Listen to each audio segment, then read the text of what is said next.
하나님이 세상을 만드시고 이 세상에 인간에게 주신 첫 번째 제도는 가정이라고 하는 이 기관입니다. 교회보다가도 국가보다가도 그 어떤 단체보다가도 하나님은 제일 먼저 가정이라고 하는 소중한 그런 기관을 우리에게 주셨는데요, 이 가정이야말로 우리에게 얼마나 소중한 것인지 모릅니다. 이 소중한 가정이 자꾸만 무너지는 것 같아서 정말 안타까운 현실인데, 우리 성도들의 가정은 천국 같은 가정으로 다 온전히 세워지기를 먼저 주님의 이름으로 축복합니다. 이 가정의 달, 오늘 특별히 5월 첫 주일은 어린이 주일입니다. 우리가 이 세상에 살면서 참 소중한 것이 많이 있지만 가장 소중한 것이 있다고 하면 여러분들 아마도 자녀들일 것이다, 그렇게 생각합니다. 여러분에게는 뭐가 더 소중합니까? 재산입니까? 자녀입니까? 아니면 명예입니까? 여러분의 자녀입니까? 우리가 보통 그렇게 말합니다. 자녀를 위해서라면 부모는 생명도 대신 내어놓을 수 있는 사람이 부모입니다. 요즘 차를 타고 가다 보면 차 뒤에 스티커를 이렇게 붙여놓은 것을 보는데요, 거기 보면 이렇게 써놓았습니다. 위급한 순간이 있으면 제 아이들을 먼저 구해 주시기 바랍니다. 이런 스티커 여러분 보신 적 있으시죠? 정말 위급하고 위험한 순간이 있으면 나보다 먼저 자식을 구해달라, 그것이 부모의 마음일 것이다. 그래서 모든 부모는 자식을 위해서라면 어떤 수고나 희생도 마다하지 않습니다. 그런데 모든 부모들이 한결같이 하는 이야기가 또 있습니다. 자식을 키워보면 내 마음대로 된다 안 된다? 안 된다. 자식 키워보면 이게 내 마음대로 안 돼요. 전에 그 말이 맞는 말인지 안 맞는 말인지는 모르지만 우리나라 대재벌의 회장님이 골프를 치시다가 세상이 내 마음대로 안 되는 게 두 가지 있다.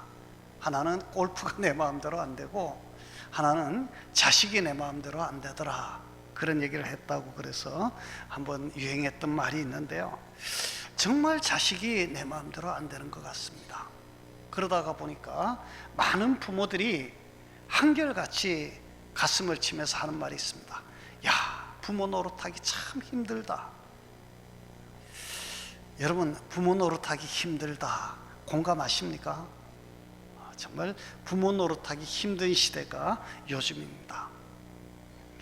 옛날과 또 달라서요, 요즘은 이게 여기 요 옆에 보면 어린이집도 있고 그런데 교회 어떨 때 오다 보면 엄마들이 아기를 데리고 이제 어린이집 아기 데려다 주러 가느라고 차를 못 태워줬나 보죠. 엄마가 가방 메고 아이 손잡고 막 이렇게 가는 모습을 보면서, 야, 요즘은 애들을 학교에 가는 것도 어린이집 가는 것도 엄마가 데려다 주고 또 마칠 때쯤 되면 가서 데려오고 이렇게 키워요. 예전에 저희들 어렸을 때는 학교 가는 거 밥 먹으면 저가 알아서 가는 거 아닌가? 저가 알아서 학교 가고 저가 알아서 학교에서 오고 그러지, 부모들이 그거 언제 데리고 다니고 막 그러지 않았어요. 그냥 다 데리고 다녀야 돼요. 그렇게 하는데 이 아이들이 말이나 잘 듣나요? 요즘 중2 자녀를 둔 중학교 2학년 아이를 둔 부모님들은 경찰도 무서워한다. 경찰도. 그래서 교통위반해 가지고 잡으면 창문을 내리고 저 중2 엄마예요. 그러면 경찰이 가시라고 그 인사하고 보낸다라고 하는 그 우스갯소리가 있을 만큼 애들이 말도 잘 안 듣습니다.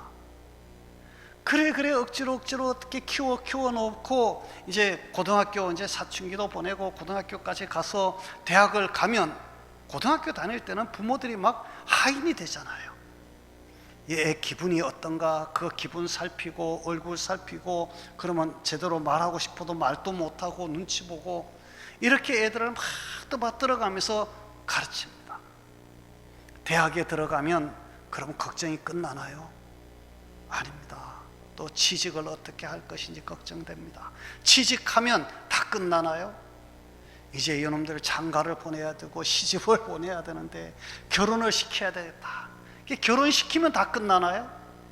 결혼시켜 놓으니까 애를 어떻게 안 가져서 또 가지면 애를 낳아가지고 와서 키워달라고 그래서 또 이게 힘이 들고, 하여튼 이래저래 부모는 마음을 놓지 못하고 자녀들을 그렇게 품고 그렇게 삽니다. 우리나라만 가지는 독특한 모습이라고 생각합니다. 우리나라만 가지는. 미국 사람들이 들으면 깜짝 놀랄 이야기입니다. 아니, 성인이 되었으면 다 내보내서 저가 알아서 독립하는 거지 부모가 왜 이러는 거거든요. 그래서 우리는 그게 안 돼요. 정이 많아서 그런지 모르겠는데요, 어쨌거나 이 자식 기르는 것이 참 힘이 드는데, 여러분, 자식 농사가 사실 우리의 일생의 성공을 좌우하기도 합니다. 오늘 우리가 읽은 이 성경 말씀에 보면 당시 이스라엘 최고의 가문이 바로 이 엘리라고 하는 제사장의 가문이었습니다. 이 엘리는 당시에 이 대제사장일 뿐만 아니라 그는 당시 사사였습니다. 그러니까 사사라고 하는 말은 정치 지도자였다는 것이죠. 그러니까 이제 이 엘리라고 하는 사람 당시에 종교, 이스라엘이라고 하는 이 사회의 대제사장으로서 종교의 최고 지도자였고, 사사로서 정치와 군사에 있어서 최고의 지도자가 바로 이 엘리라고 하는 사람이었습니다.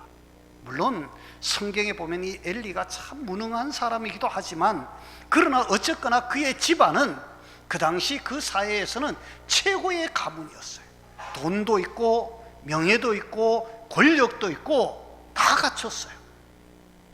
그런데 이 엘리의 가문이 정말 폐가 망신하는, 그야말로 완전히 집안이 온전히 그냥 박살이 나는 이런 일들이 일어나게 되어집니다. 오늘 성경은 그 중에 일부분을 기록을 하고 있는데요, 오늘 우리가 이 성경을 좀 보면서 우리가 정말 자녀들을 어떻게 가르치고 어떻게 키워내야 되는가. 오늘 어린이 주일인데 어린이를 위한 설교라기보다는 여기 다 부모님들이니까 부모님들이 어떻게 우리 자녀들을 양육하고 어떻게 가르치고 어떻게 키워야 할까 한번 생각해보는 그런 시간이기를 바랍니다. 오늘 성경에 보면 이렇게 적습니다. 12절, 엘리의 아들들은 뭐라고요? 행실이 나빠 여호와를 알지 못하더라. 그리고 13절, 그 제사장이 백성들에게 이렇게 나옵니다. 자, 이게 무슨 말이냐면, 이 엘리라고 하는 사람은 당시에 대제사장이라고 그랬습니다. 그런데 그 아들들이 뭐가 나쁘다고요? 행실이 나쁘대요. 우리 전에 보았던 개역 성경에서는 그 아들들이 불량한 자들이었더라 이랬었어요. 불량한 자, 아들들이 행실이 나빠. 대제사장의 아들인데 행실이 나빠.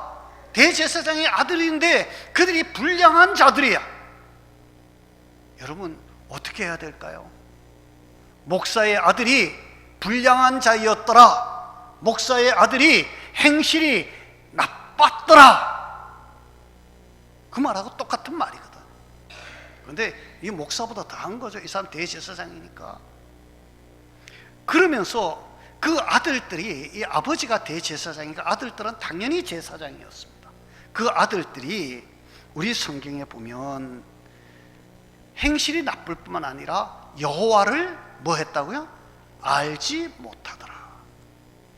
아니, 이걸 한번 여러분들 잘 이해를 하셔야 하는데요, 목사의 아들이 하나님을 알지 못하더라, 이 말하고 똑같은 말이거든요. 그런데 그 아들이 뭐였다고요? 제사장이었다고. 제사장이 하나님을 모른다고? 이걸 어떻게 설명해야 돼요? 아니요, 이 아들들은 홈리와 비느하스라고 하는 사람인데요, 이 아들들은 하나님 잘 알아요. 제사장이에요. 하나님을 아는데 뭘로만 알아? 머리로만 알아. 머리로만. 그 여기서 알지 못하더라 그럴 때 이 알다라고 하는 말이 히브리어로 쓰면 아다라고 하는 말을 쓰거든.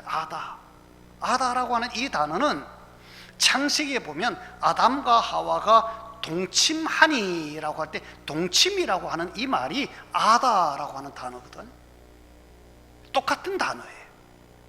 이게 무슨 말이냐 하면 얼굴과 얼굴을 그냥 이렇게 아는 정도가 아니에요. 통성명에서 아는 사이가 아니에요. 어떤 친밀한 긴밀한 어떤 관계 속에서 아는 것, 이걸 아다라고 하는 말로 표현하는 거예요. 그러니까 이 홈리와 비느하스라고 하는 이 엘리 대제사장의 아들 이 제사장은 머리로는 하나님을 다 알아. 제사를 어떻게 드려야 되고, 하나님은 천지 창조를 하신 분이고, 하나님은 뭐 어쩌고 저쩌고 다 알아. 그런데 뭐가 없어요? 체험적으로 하나님을 아는 게 전혀 없어요. 지식으로는 하나님을 아는데 가슴으로 하나님을 아는 게 없어. 하나님을 영적으로 만난 적이 없어. 마음으로 하나님을 만난 적이 없어. 바로 그런 자들이었더라. 이렇게 성경이 적고 있는 거예요. 자, 그러면 이건 누구 책임일까? 누구 책임일까? 자, 그런데 그렇게 하나님을 알지 못하다가 보니까, 체험적으로 하나님을 알지 못하다 보니까 이놈들이라고 해서 죄송한데요, 이놈들이라고 해도 괜찮아. 하나님을 알지도 못하는 사람들이니까. 그러니까 이 아들들이 뭐 어떤 짓을 하느냐 하면, 오늘 그 다음에 성경에 보면 이스라엘 백성들이 길갈에, 그때는 이제 길갈에 모일 때, 이제 아직 성전이 세워지거나 그런 때가 아니니까 길갈에 모여서 하나님 앞에 제사를 드리는데, 제사를 드리려면 양을 잡고 송아지를 잡고 뭐 이렇게 짐승을 잡잖아요. 그 짐승을 잡으면 아직 하나님 앞에 제사도 드리기 전에 종들을 보내가지고, 야, 가서 고기 좀 끊어와라. 고기 삶고 있으면 새갈구리, 세 갈래가 된 갈구리라고 해서 삼지창 같은 거, 그걸 소철 열고 막 찔러 넣어가지고 그 이제 피는 거 나오면 그냥 들고 메고 가는 거예요. 그런데 삶은 고기를 먹어보니까 맛이 별로 없어요. 여러분, 삶은 고기보다는 구운 고기가 맛있잖아요. 그 생고기를 내놓으라는 거예요. 그러니까 아유, 지금 아직까지 기름을 태우기도 전이니까 하나님 앞에 먼저 기름을 태우고 제사를 드리고 그 다음에 남은 이 고기를 마음대로 가져가십시오. 그러니까 필요 없대요. 내놓으래. 생고기 내놓으래. 우리 주인이, 우리 제사장님이 지금 구운 고기 먹고 싶다는 거예요. 그래서 안 내놓는다고. 이렇게 나중에 가져가라고 그러니까 이 사람들이 뭐라고 그런지 아세요? 오늘 16절 마지막 부분에 보면, 지금 내게 내라. 그렇지 아니하면 내가 뭐 하겠다? 억지로라도 빼앗아 가겠다. 억지로 빼앗아 가겠다. 하나님 앞에 제사 드리려고 잡는 제물을 자기가 구워 먹기 위해서 제사도 드리기 전에 빼앗아 가겠다, 잘라 가겠다는 것입니다. 내놓으라는 것입니다. 이걸 어떻게 해야 돼요? 이거 누구 책임이에요? 그러면서 우리 17절에 보면 이 소년들이 죄가 여호와 앞에 심히 컸다. 그런데 그들이 여호와의 뭘 멸시했다? 여호와의 제사를 멸시함이었더라. 오늘날로 말하면 목사의 아들이 예배를 방해하고 예배를 멸시했다더라. 그 말하고 똑같은 말이에요. 예배 드리는데 와가지고 깽판 치는 거하고 똑같은 거예요. 누가? 대제사장의 아들이. 자, 여러분, 이걸 길게 우리가 설명을 할 시간이 여유가 없는데요, 그러다 보니까 나중에 하나님이 얼마나 화가 나는지 하나님이 엘리를 불러가지고 경고를 합니다. 너 이런 식으로 자식들 그냥 두면 내가 홈리와 비나스를 한날 한시에 내가 다 데려갈 것이다. 죽일 것이다. 그런데 이 아버지가 그걸 못 고쳐줘요. 결국 홈리와 비느하스는 우리 성경 조금 뒤에 가서 읽어보면 한날 한시에 죽임을 당합니다. 이 아버지는 그 아들이 죽었다는 소식과 함께 법궤가 빼앗겼다는 소식을 듣고 의자에 앉았다가 너무 놀라 충격받아 뒤로 넘어지면서 이 엘리 제사장과 목이 부러져서 죽습니다. 그리고 난 다음에 며느리가 손주를 낳다가 얼마나 힘이 드는지 이가봇 하나님의 영광이 떠났다 그러면서 충격을 받고 죽었어요. 결국 온 집안 식구가 다 그냥 이렇게 비참하게 최후를 마치는 그런 집안이 되어버리고 말았는데요, 왜 이런 비극적인 결과를 가져왔을까? 그들이 뭘 잘못했기 때문일까? 적어도 한 나라의 대제사장이, 이스라엘의 대제사장이요, 그리고 아들들은 제사장의, 그 아버지의 뒤를 이어서 제사장의 역할을 감당하고 있는 이 명문가가 왜 이렇게 멸문지화를 입었을까? 우리는 그걸 한번 살펴보았으면 좋겠다, 그런 생각을 하는데요. 자, 여러분, 엘리 제사장이 아들을 사랑하지 않았기 때문에 아들이 이렇게 잘못되도록 놔두었을까요? 절대로 아니라고 생각합니다. 문제는 이 아버지 엘리가 아들들을 사랑했어요. 사랑하는데, 너무 사랑했는데 그 사랑의 방법이 틀렸어요. 왜 틀렸느냐? 사무엘상 2장 29절에서 30절은 이렇게 설명을 해줘요. 내 아들들을 나보다 더 중히 여겨. 하나님이 말씀해요. 너가 너 아들을 누구보다 중히 여겨? 나보다 더 중히 여겨. 그러니까 너가 너 아들을 하나님 나보다가 더 중히 여겼다. 그래서 내 백성 이스라엘이 드리는 가장 좋은 것으로 너희들을 살찌게 하느냐? 너희가 어떻게 아들을 사랑해서, 아들을 사랑하는데 나보다 더 중하게 여겨서 나에게 드려야 할 가장 귀한 재물을 너 아들들에게 먹여서 살찌게 하는 이 일을 하는데도 불구하고 너희가 그것을 제지하지 못하고 그것을 막지 못했느냐? 라고 하는 것이거든요. 그러므로 나 이스라엘의 하나님 나 여호와가 말하노라. 내가 전에 내 집과 내 조상의 집에 내 앞에 영원히 행하리라고 하셨으나 이제 나 여호와가 말하노라. 결단코 그렇게 하지 아니하리라.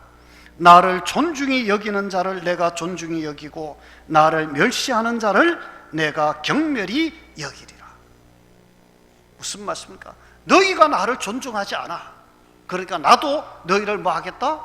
존중하지 않겠다. 너희가 나를 경멸히 여기니 나도 너희를 경멸히 여길 수밖에 없다. 하나님이 선언을 하고 나서 그런 거예요. 자, 여러분, 우리 한번 물어봅시다. 우리가 이 세상을 살면서 정말 내 힘으로 우리가 잘 살 수 있습니까? 하나님이 도와주지 않아도? 우리 한번 이거 진심으로 생각해 봐야 될 문제인데요, 많은 사람들이 내가 열심히 하면 잘 살 수 있을 것이라고 생각해요. 하나님이 도와주지 않아도. 그러나 틀렸습니다. 하나님이 도와주시지 아니하시면, 하나님이 은혜 베푸시지 아니하시면 인간이 아무리 재주를 부려도 그건 아무것도 아닌 것이 되어버리고 마는 것입니다. 아무것도 아니다. 하나님이 도와주지 않는데 뭐가 되는 게 있겠어요? 우리는 어쨌거나 하나님의 도우심으로 우리가 지금까지 여기까지 왔고 우리가 살고 있는 것이라고 하는 사실을 우리가 잊어버리고 살고 있는 거거든요. 자, 여러분, 우리는 하나님 앞에서 제대로 살아야 됩니다. 뭐가 우선이고 뭐가 나중인지를 알아야 합니다. 엘리 제사장은 하나님보다 자식이 더 귀했어요. 눈에 보이지 않는 하나님보다가 눈에 보이는 자식이 더 귀해서 그 자식들이 뭐 하면 이러다가 그냥 그것을 잘못된 길을 가도 막지를 못했어요. 심지어 자기 자식들이요, 성전에서 일을 거들고 있는 여인들과 이 강제로 관계를 맺고, 그러니까 불륜을 나쁜 짓을 하는데도 이 아버지가 그걸 막지를 못해요. 그러니 하나님께서 어떻게 하시겠어요? 우리가 신앙생활하면서 꼭 기억해야 될 몇 가지가 있습니다. 우리는 하나님 말씀 우선의 삶을 살아야 됩니다. 하나님의 말씀이 가르치는 기준을 우리가 따라 살아야 되는데, 이 말씀을 뒤에 젖혀놓고 그저 내 감정에만 치우쳐서 내 자식이 너무 귀하다고 그 자식을 오냐 하다가 결국은 망하는 길로 가는 그런 수가 있다 라고 하는 것 우리가 꼭 기억해야 됩니다. 말씀을 벗어나면 아무리 내가 사랑하는 자식이라도 징계도 하고 야단도 치고 바로 잡아야 하는 것이, 이것이 부모의 책임인데 그 책임을 하지 못하는 거예요. 이 엘리가 바로 그런 사람이었다. 말씀을 떠나도, 말씀 가운데 가지 못해도, 말씀을 배우려고, 말씀을 묵상하려고 말씀을 가지고 마음에 두려고 하지 않는 그 자식들을 보면서 이 아버지가 아무것도 하지 못하는 그런 모습을 보였다. 비극입니다. 여러분, 뿐만 아니라 이 아들들은 여호와의 제사를 멸시하고 있었음에도 불구하고 이 아버지는 그것을 방치했어요. 여호와의 제사를 멸시한다. 오늘날로 말하면 하나님 앞에 예배하는 이것을 방해하고 예배하는 일을 소홀히 함에도 불구하고 이 아버지가 그것을 막지를 못하고 그것을 바로잡지 못했다. 우리 성경은 분명히 기록을 하고 있거든요. 성도 여러분, 오늘날 많은 사람들이 자녀들의 예배에 대하여 무관심한 사람들이 많습니다. 에이, 자식들도 다 인격체인데 그들이 알아서 신앙생활 해야지, 내가 뭐 신앙생활을 가지고 자식들을 이래라 저래라 내가 어떻게 가르치느냐, 그래서 방치를 해버립니다. 정말 믿음 있는 사람이라고 생각하십니까? 우리 신앙생활에 있어서 가장 중요한 게 무엇일까요? 예배입니다. 이 예배를 우리가 소홀히 하고 우리가 신앙생활을 제대로 한다, 아니면 예배를 무시하고 우리가 신앙생활을 제대로 한다, 하나님을 기쁘시게 한다, 이것은 말도 안 되는 이야기입니다. 한 가지 예가 있습니다. 오늘 아침에도 잠깐 일부 예배 때도 이야기를 했는데요. 지금 이제 나중에 요즘 이제 젊은 세대는 잘 모를 수 있는데 저희들 같은 세대만 해도 이게 엊그제 얘기 같아요. 그런데 이게 벌써 몇십 년 된 이야기더라고요. 1994년에 있었던 사건인데요. 자기 부모를 죽이고 그 집에다 불을 질러서 방화를 했던 박모군의 사건 있습니다. 그 사건에 대해서 원 베네딕트라고 하는 이 선교사, 그 왕의 자녀들이라고 하는 그 사역을 하고 있는 우리나라 젊은이들에게는 가장 인기 있는 그런 그 강사가 바로 이 원 베네딕트 원 선교사인데요. 이분이 쓴 그 자기의 그 책에 보면 그런 이야기가 있습니다. 이분이 1990년대 초에 어느 교회 수양회에 강사로 초청을 받아 갔습니다. 가가지고 수양회를 이끌었는데 어느 날 저녁에 막 집회를 하는데 거기에 참석했던 이 박군, 이 고등학교 당시 2학년이었다고 그러는데요. 이 아이가 막 은혜를 받은 거예요. 그래가지고 일어나가지고 사람들 앞에 고백을 했어요. 제가 우리 교회 고등부 학생회장인데 제가 학생회장에 걸맞지 않게 제가 술도 마시고 담배도 피우고 부모 몰래 나쁜 짓 참 많이 했습니다. 이제부터는 내가 이거 회개하고 절대로 그런 나쁜 짓 하지 아니하고 정말 바른 신앙생활 하겠습니다. 그러더니 이 아이가 또박또박 걸어나서 뒤에 그 앉아있는 자기 부모님한테 가가지고 무릎을 꿇고 어머니 아버지 저를 용서해 주세요. 제가 다시는 나쁜 짓 하지 아니하고 이제 정신 차리고 신앙생활 제대로 하고 열심히 공부해서 정말 하나님이 쓰실 수 있는 멋있는 사람 되겠습니다. 그리고 머리를 조아리고 자기 아버지에게 용서를 빌었어요. 사람들이 박수를 쳐줬어요. 그리고 그 아이는 그날 수련회 이후로 완전히 달라지기 시작했어요. 교회에서도 정말 모범적으로 신앙생활을 했고 공부를 누가 일부러 하라고 시키지 않아도 막 열심히 공부를 했어요. 몇 개월이 지나지 않아서 걔가 고등학교 3학년이 되었습니다. 그 아버지는 굉장한 자산가였다고 그러는데요, 이 아들이 고3이 딱 되자마자 이 아버지는 아들을 불러다 놓고 딱 지시를 합니다. 우리 본교회까지는 우리 집에서 너무 머니, 너희가 교회를 갔다가 예배를 드리고 집에 오고 이러면 하루가 다 그냥 간다. 그러니 주일날 예배는 어디에 가라? 우리 집에서 요 가까운 저 교회, 가까운 교회에 가가지고 아침 7시 예배를 드리고 집에 와서 공부하라는 거예요. 그러면서 본교회를 데리고 가지 않습니다. 그리고 가까운 교회에 나가라고, 예배를 드리러 나가라고 그러고 7시 예배 드리고 와서 공부하라고 이제 신신당부 해놓고 아이에게 가정교사를 붙여줍니다. 90년대 초에 감옥당 100만 원이 넘는 강사를 붙여주었다는 거예요. 근데 문제는 이 아이가 다른 교회에 가니까 적응이 안 되는 거예요. 어려서부터 지금까지 쭉 자라와서 그 교회에서는 그래서 고등부 학생회장도 하고 뭐 그러면서 친구들도 있고 다 거기서 적응이 됐는데 이게 새로운 교회가 적응을 못하니까 이 아이가 이제 신앙생활에서 겉돌기 시작하는 거예요. 교회가 가기 싫은 거예요.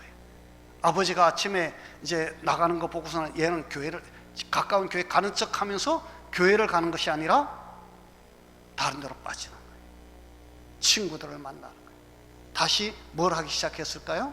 술을 마시기 시작했고 담배를 피우기 시작했고 불량한 길로 자꾸 가기 시작하는 거예요. 대학 시험을 쳤습니다.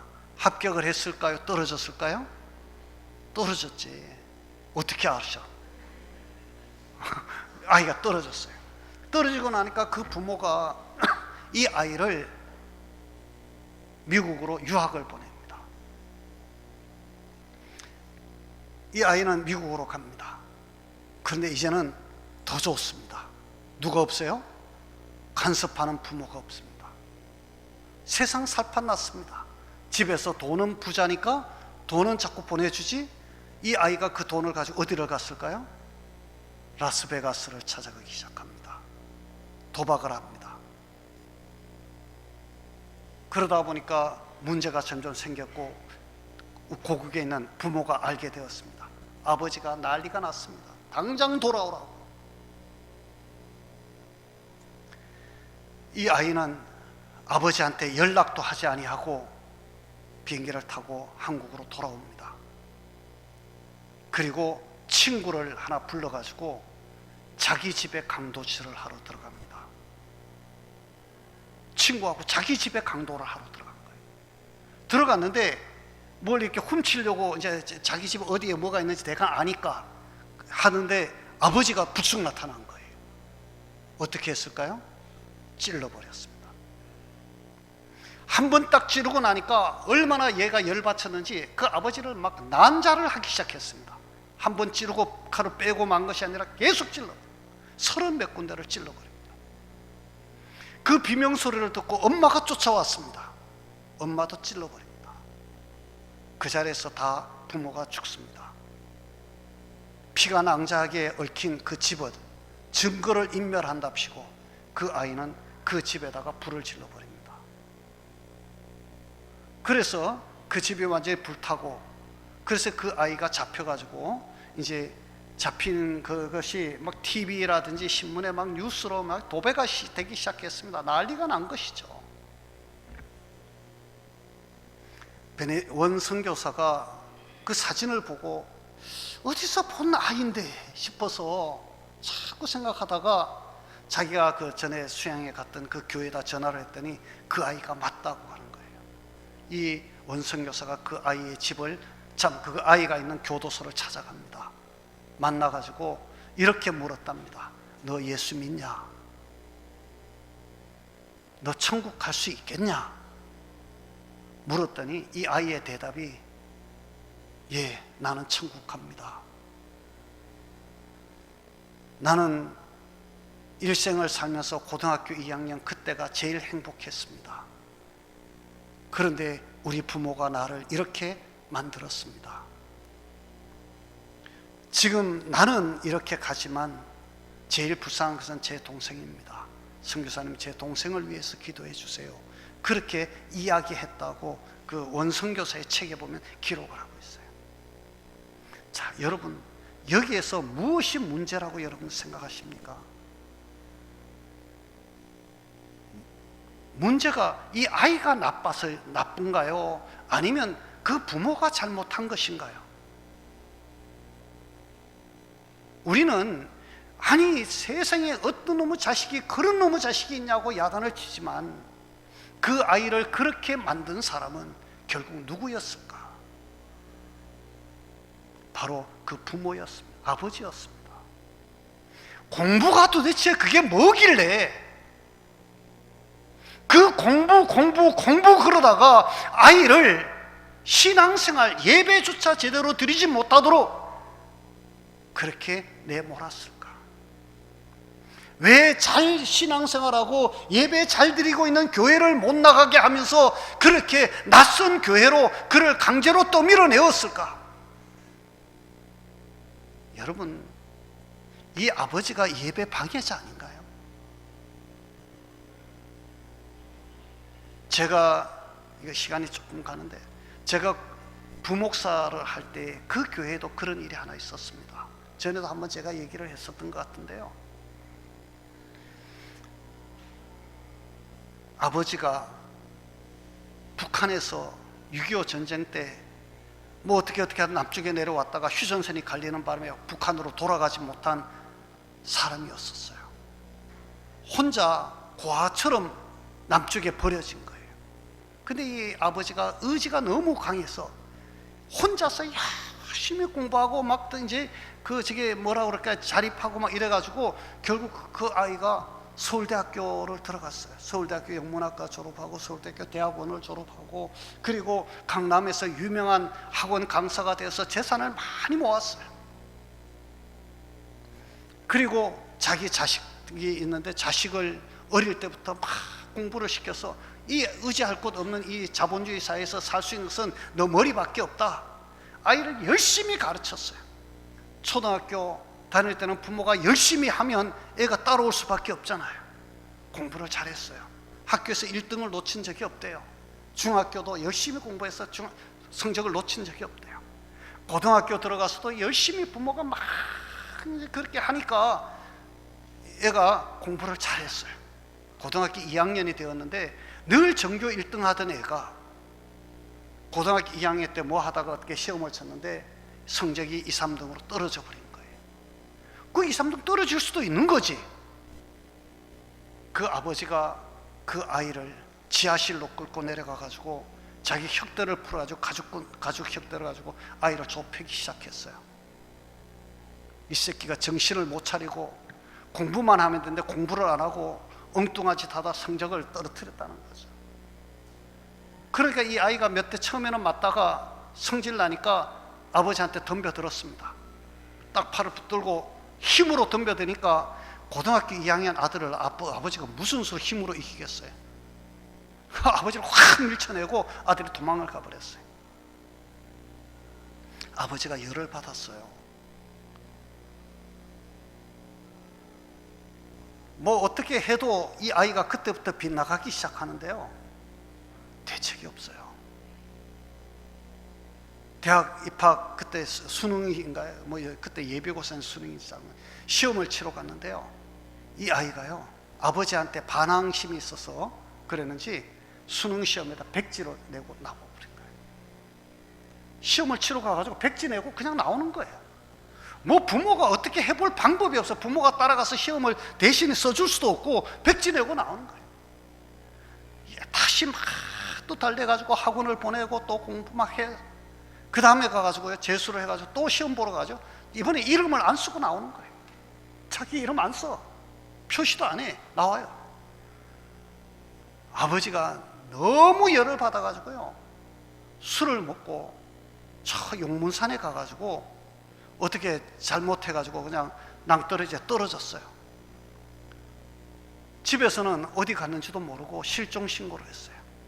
한 20여일 만에 실종 신고해서 찾았는데 저 용문산 그 낭떠러지에 떨어져 죽었다는 거예요. 그래서 시신을 수습하러 갔는데 제가 그때 갔었거든요. 가서 보니까 한여름이었는데 한 20일 정도 되니까 시체가 완전히 부패해가지고요, 머리를 이렇게 바로 세우려고 이제 이렇게 들면 머리가 뚝 떨어지는 거예요. 그 말 그대로 해골만 덜렁 들리는 거예요. 이렇게 갖다 놓고 팔을 이렇게 또 들면 팔이 하나가 그냥 뚝 떨어져요.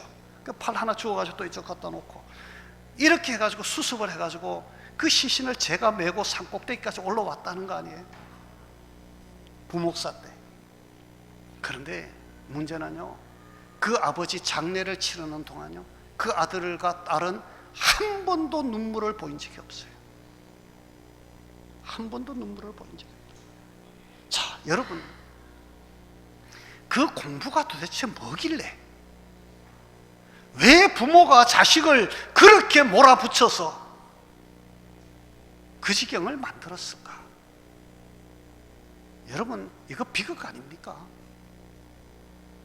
여러분, 솔직히 한번 얘기해 봅시다. 여러분이나 저나 공부 잘해서 지금 여기 와 있습니까? 왜 세상 사람들이 자꾸만 이상한 쪽으로 치우쳐 가는지 모르겠어요. 왜 자식을 사람답게 살도록 만들지 못할까? 왜 하나님 앞에 바른 신앙을 가진 신앙인으로 성장할 수 있도록 부모들이 그것을 뒷받침하지 못할까? 너무 안타까워요. 공부보다가 재주보다가 더 귀한 게 무엇입니까? 사람 됨됨이 아닙니까? 정말 인격을 갖춘, 덕성을 갖춘, 정말 사람답게 살 수 있는 그런 자식으로 만들고, 우리 하나님이 보실 때에 참 잘했다 그럴 만한 자식으로 여러분들이 키워내는 것, 그것이 우리 부모가 해야 될 일 아닙니까? 여러분, 제발 세상 사람들의 가치관과 똑같이 가지 맙시다. 우리 자식들이 하나님 앞에 나와서 정말 진심으로 하나님을 진실로 예배할 수 있는 자녀로 길러냅시다. 좋은 대학 못 가면 어떻습니까? 다 하나님이 복 주시면요, 대학 못 가도 다 살더라고. 하나님 복 주시면. 물론 잘하면야 더 좋겠죠. 그런데 여러분이 신앙생활 바로 하고 사람 되어지면 부모들이 그렇게 공부하라 하라 안 해도 알아서 합니다. 알아서. 여러분, 정말 부모 노릇하기 힘든 시대에 우리가 살고 있습니다. 그러나 우리가 정신 차려서 정말 부모가 무엇을 어떻게 해야 될지 한번 우리 생각해 보자. 우리 자신을, 그리고 우리 자녀들이 사람답게 클 수 있도록, 하나님의 자녀답게 클 수 있도록, 믿음 안에서 살아갈 수 있도록, 우리 자식들이 사람다운 사람이 될 수 있도록 만들어가는 일에 우리가 좀 정성을 다합시다. 거기에 최선을 다합시다. 그것이 우리에게 정말 남는 것이 될 것입니다. 인생의 성공은 멀리 있는 것이 아니에요. 우리가 꼭 기억하고 정말 우리의 자녀들이 하나님의 영광을 드러낼 수 있는, 하나님에게 인정받을 수 있는 그런 믿음의 사람 될 수 있도록 우리가 뒤에서 서포트를 해주고 기도해주고 후원해주고 도와주고 그런 부모들이 꼭 될 수 있기를 바랍니다. 시간이 많이 가서 이만 마치도록 하겠습니다. 기도합니다.